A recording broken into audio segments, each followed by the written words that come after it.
Hello, my dear friends. I'm about to give you a free gift. It's a sample video from my patreon.com site, and it is a mini mentoring session. You'll get one of these every Friday, just as a little teaser, a little taste to see what it would be like to get one of these 5 days a week. If you decide you'd like to have one of these mini mentoring sessions 5 days a week, ad-free, go to A Better Life with Flylady Kat at patreon.com, patreon.com, and sign up. It's only $5 a month. You get 20 videos a month, and they are designed to give you a kick in the pants first thing in the morning. It's set up so that you can see them first thing, so you can watch them in bed even before you get going. It's designed for payroll and at-home homemakers, and it will help you with the way you think about the way you're doing life and doing the Flylady system. So I hope that you go over and check out my Patreon site. While you're there, look at all of the other opportunities that I have for you for mentoring. We do personal one-on-one mentoring. There are different levels of that. And also I offer this year in 2022, financial mentoring. So if you need a budget, if you would like to be financially independent, now's the time to sign up for that as well. Okay, have a wonderful day. Enjoy the video. Hello, patrons. Today we're talking about breaking down planning and desk day. I get a lot of questions about it, so let's review it. You may already know it, but it's always worth a review. So planning and desk day is what typically happens on Wednesdays. That's for those of us who are staying at home and not working a job. If you're working a job, planning and desk day is going to happen for you on Sunday afternoons. I find that to be the best date. You can pick any date you want, day of the week that you want, but those are the ones I recommend. Okay, so for at home, Wednesdays, for working outside the home or working 8 hours in the home at a job that pays you on Sunday afternoons. Okay, here's planning and desk day. Planning and desk day starts in the morning by checking the refrigerator. So that means you open up the fridge and you look to see what's in there, what needs to be thrown out. That one little pickle floating in there that's been floating for a month probably needs to go. The empty jelly jars. Also, things need to be wiped down if the kids have gotten in there and spilled jelly, or your husband or you. Wipe the jelly or the stickiness from whatever is in there. The milk tends to leave some white stuff. Yogurt sometimes will leave white stuff. So give that a little wipe with a warm cloth. And then organize things by type. So all your dairy together, all your leftovers together, all your lunch items, meats and things like that, cheese together, fruits together, vegetables together, juices together. You get it, like that. Okay, so organize it. Condiments, maybe you keep your condiments in the doors, I don't know, but wherever you keep them, that's where they'll always go. So you'll know you'll have them and you won't overbuy. That tends to be a problem with us sidetrack people. We end up with 3 bottles of ketchup on the shelf because we keep thinking we're out, and then your husband finds it. Okay, so that's the first part of the day, of the planning and desk day operation. The next thing is to check the freezer. Look in your freezer, organize it, get the meats together. If you have frozen breads, get those together. If you have frozen convenience foods, put them together. Put all of the sweet things together, the vegetables together, the meats together. Just get them in a place so you can know where they are and you can find them and you can kind of take an inventory of what's going on in there. All right, so get an idea of what's in there. Now let's go to your pantry and take a look in there. Another reason we need to organize the pantry so we know what's in there. So get all the pastas and noodles together, all the baking goods together, all the canned goods together, all of the snacks together, maybe the sweet snacks and the salty snacks separate, all your extras in a different place, all your canned goods in a place, all your bottled things that you haven't put in the fridge yet, you haven't opened those, in a special place. Maybe your cake mixes in a different place. It's up to you, but think about what's in there and where you want to put it, and just kind of generally organize it. Now, one day when you're working in Zone 2, the kitchen, which when I'm recording this is Zone 2, the kitchen, you could pick a day to work in your pantry to really get it organized. Not the whole day, 15 minutes. Maybe you might need to do it 2 or 3 times to get it that week, to get it all organized, and that's okay. Just do one shelf at a time, top shelf first. ending with the floor. And in the meantime, today on Planning and Desk Day, you're just going to look to see if there's anything in there that you can use for your meals. Okay, so now you're going to do the next step, and that is to make a menu. So you're going to sit down and make a menu with the items that you have. Let me take a sip. Hold on. Sorry. I apologize. Sit down and make a menu based on the things that you have in the fridge, the freezer, and the pantry, and any fresh things that you might have sitting out. Potatoes, onions, sweet potatoes, fruits. So you're going to figure out your menu.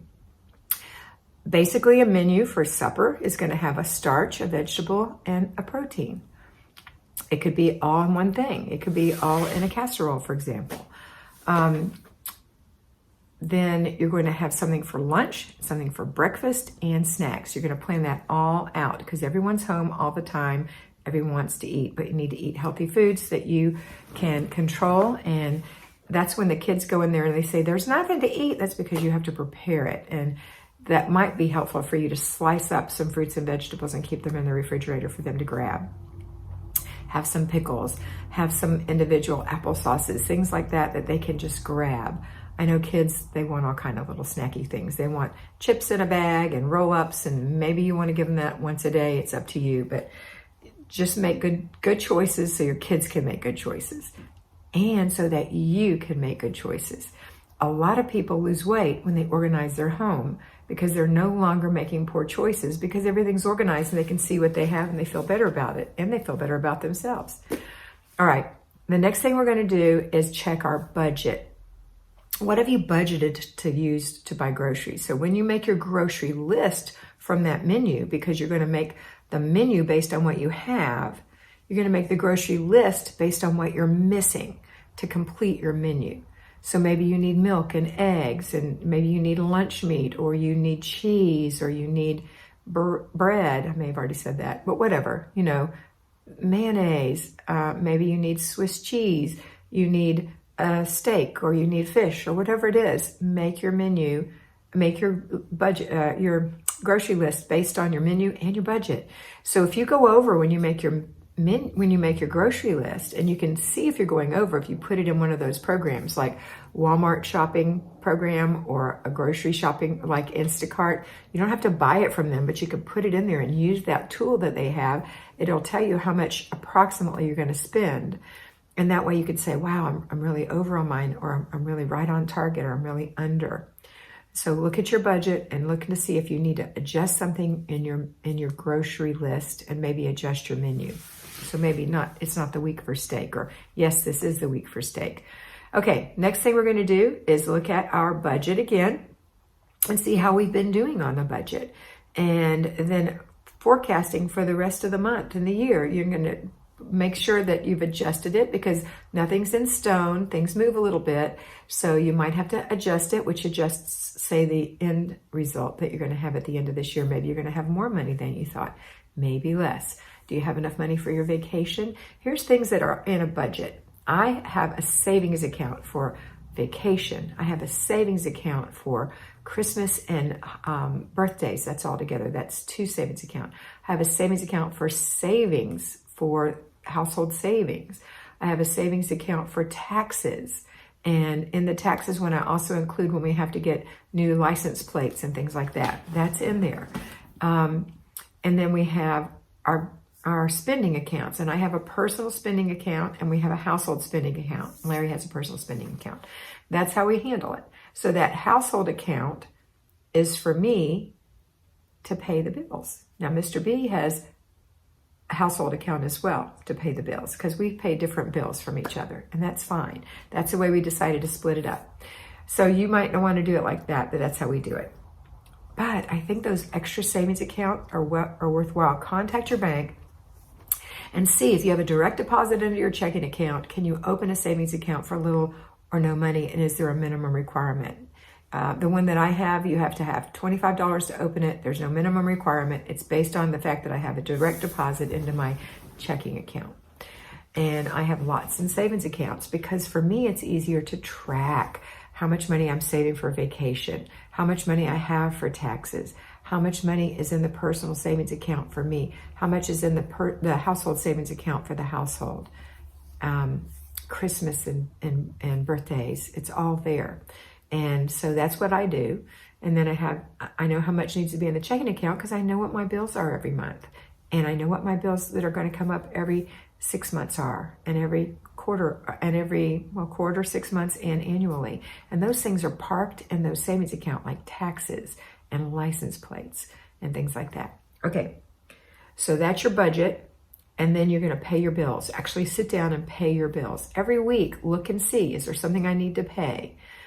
Don't let things ride. I've seen, as a banker, I've seen so many people who didn't pay their bills on time, and they had plenty of money that were just so distracted. So pay your bills, save money. You're going to be feeling so much more empowered if you save money. Saving money is like decluttering your house. It makes you feel in control. And that's a great place to be, okay? All right, so that's it for planning and desk day. Oh, the last thing is you have to plan your week. Get your planner out. Check to see what's on the monthly calendar. Do I have anything on there? Do I need to look at the month before and carry something over? And then project it out during the weeks so that when you are planning your week, you'll know, oh, I can't do it then. I have a meeting then, or I have an appointment then, or my daughter has piano lesson then, or whatever it is, okay?